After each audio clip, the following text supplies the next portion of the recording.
Assalamualaikum sobat semua. Bersama saya kembali Rizal di Let's Talk. Beberapa hari belakangan ini di media sosial, khususnya di Twitter ataupun di TikTok, sedang ramai video sepasang remaja yang diperkirakan usia paling masih SMP merekam aktivitasnya yang tidak pantas lalu tersebar secara meluas. Mirisnya lagi, mereka melakukannya di depan seorang anak kecil yang mungkin adik dari salah satu dari pemeran dalam video tersebut. Berkaitan dengan video saya sebelumnya, sosial media adalah mimpi buruk. Ini salah satu dampaknya. Di dalam video yang tersebar luas tersebut, terlihat sepasang remaja yang diperkirakan usianya paling tingkatan sekolah menengah pertama melakukan adegan tidak senonoh. Yang lebih parahnya lagi, yang lebih mirisnya lagi, ada anak kecil di situ saat mereka sedang melakukan aktivitas tersebut. Berdasarkan video yang tersebar tersebut, kita sebagai orang tua tidak bisa menyerahkan 100% kepercayaan kita pada anak-anak kita, terutama pada anak-anak kita yang sedang beranjak dewasa. Di saat gejolaknya begitu besar, disitulah peran kita untuk merangkulnya, memberikan nasihat, memberikan masukan agar dia tidak sampai terjerumus pada hal-hal yang buruk yang pada akhirnya merugikan dirinya. Kita dituntut untuk ekstra hati-hati, untuk ekstra ketat dalam melindungi anak kita dari pengaruh-pengaruh buruk, terutama yang saat ini begitu besar dirasakan melalui sosial media. Video-video yang mereka tonton cenderung mendorong mereka melakukan hal-hal yang buruk.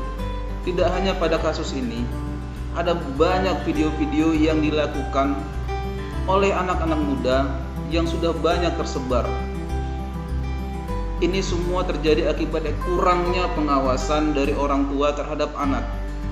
Mungkin kita merasa kita sudah cukup mengawasi mereka, namun sedikit saja celah bisa dimanfaatkan mereka untuk melakukan hal-hal yang negatif yang berdampak buruk pada mereka, juga pada kita sebagai orang tua.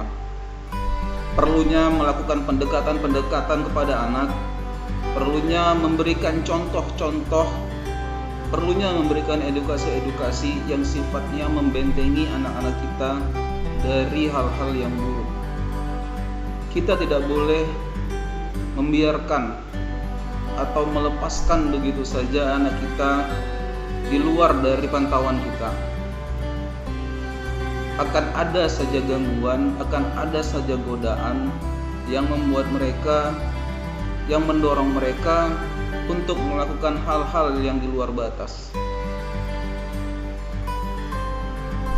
Contohnya pada kasus ini, mereka melakukannya di rumah.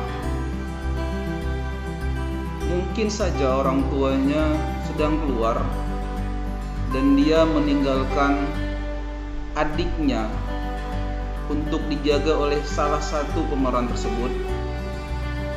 Lalu mungkin dia mengundang pacarnya datang ke rumah tersebut yang awalnya mungkin hanya sekedar ngobrol biasa. Namun gejolak muda tidak bisa terbendung, terlebih ada kesempatan yang sangat baik menurut mereka dan mereka melancarkan kelakuannya tersebut. Ini adalah kejadian yang sangat memalukan, baik untuk si pelakunya apalagi untuk orang tuanya. Dengan kejadian ini jadi pelajaran penting buat kita sebagai orang tua. janganlah membiarkan anak kita sendirian di rumah, apalagi yang sedang beranjak dewasa. Dilema memang. Terkadang jika kita sebagai orang tua terlalu keras dalam mendidik anak kita, dalam menjaga anak kita, anak tersebut akan berontak. Namun itu mungkin akan jauh lebih baik daripada mereka terjerumus pada hal-hal yang buruk seperti ini. Jika sudah pernah terjadi sekali, tidak kecil kemungkinan mereka akan melakukannya untuk yang kedua kali, yang ketiga kali, setiap ada kesempatan. Walaupun mungkin dengan kejadian ini mereka merasa menyesal dan merasa sangat bersalah. Bisa saja di kesempatan lain mereka melakukannya kembali. Ada banyak sampel kasus yang seperti ini yang pada akhirnya membuat khususnya anak perempuan kehidupannya menjadi sangat terpuruk. Yang awalnya mungkin dia begitu bersemangat menjalani kehidupan, menjalani aktivitasnya, setelah kejadian seperti ini hilang semangatnya, lalu terpuruk. Ada juga yang awalnya mungkin baik-baik saja, atas kejadian ini justru semakin buruk pola kehidupannya. Dia semakin liar dan semakin tak terkendali. Jadi kembali lagi pada kita sebagai orang tua dituntut untuk mampu merangkul anak-anak kita, agar anak-anak kita tersebut memahami dampak buruk yang mereka akibatkan jika mereka melakukan hal-hal yang di luar batas. Saya ambil contoh, jika kita ingin membeli parfum atau cologne di market, di saat kita mencoba yang satu dan kita merasa cocok, tentunya botol yang kita semprotkan tadi akan kita sisihkan dan kita ambil yang baru. Dan orang lain juga begitu. Jika dilihat botol tersebut sudah berkurang isinya, maka tentu dia akan memilih botol yang lebih penuh isinya. Contoh lain, jika kita ingin membeli buah di toko buah, kita memilih ada beberapa jenis buah.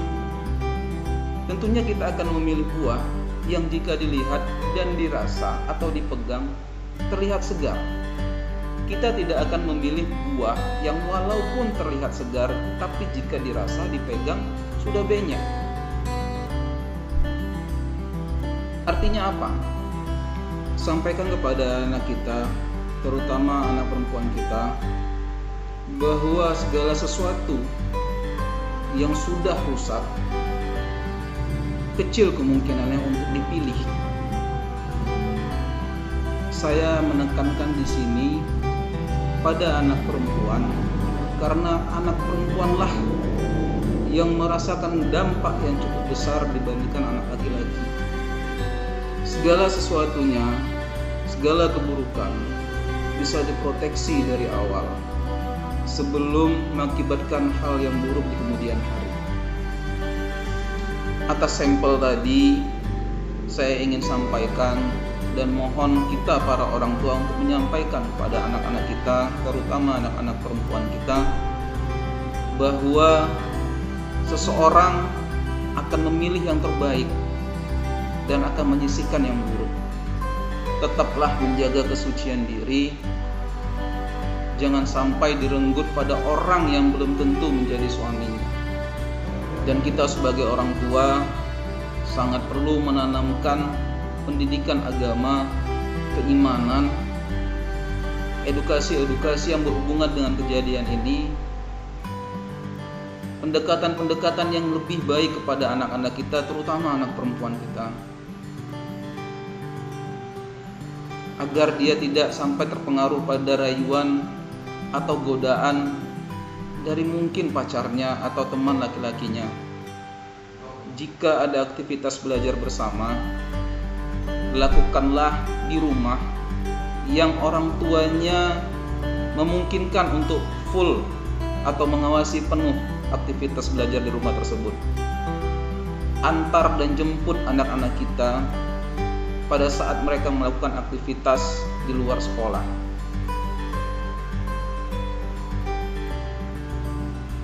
Jikapun mereka berpacaran karena tidak bisa dihindari atau sulit diberitahu, sulit diarahkan, ya Anda bisa mengarahkan mereka untuk sekedar datang ke rumah, ngobrol di rumah tanpa harus keluar jalan-jalan yang bisa membuat mereka terlepas dari pengawasan kita.